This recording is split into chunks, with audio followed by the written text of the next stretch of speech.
Fala aí pessoal, tô trazendo aqui um vídeo para o canal de GTA V aqui. Galera, é uma coisa que bem boa pra você ganhar muito dinheiro, mas você precisa ter adicionais confrontos. Ou se você não tiver, fala pro seu amigo que você tem 35 aí, já vou mostrar lá. Te convidar pra coisar e fala pra ele quando você estiver chegando perto da casa do madrasto, esperar muito, sabe? Porque galera, você vai ganhar muito dinheiro, mas muito. O meu amigo ele fez isso aqui comigo. Eu ganhei 26 mil, mas foi muita grana mesmo. Quase 30 mil, mano.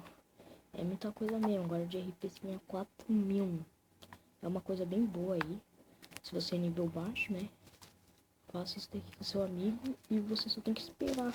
Quando der um tempo bem bom aqui, eu volto aqui, né? Pra mostrar pra vocês que é verdade. Então, espera um pouquinho. Já volto. Ah, galera, lembrando aqui, ó. Eu espero uns 10 minutos, porque você vai ganhar, acho que é a mesma quantidade que eu ganhei também, que é 26 mil, que é uma coisa bem boa. Então, espera. Eu vou ver aqui. Eu tô com muita pressa, né?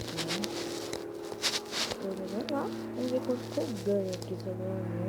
Se eu ganho 18 mil, pelo menos, tá? Vamos lá ver. Você vai entregar aqui.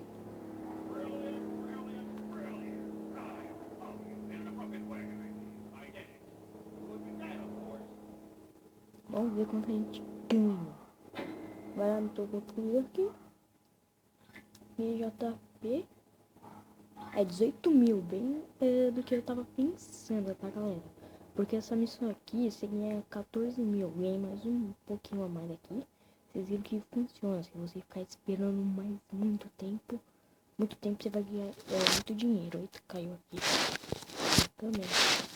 Desculpa aí, tá pronto. A qualidade vem porque eu tô sem placa de captura, tá bom, galera? Então, falou aí.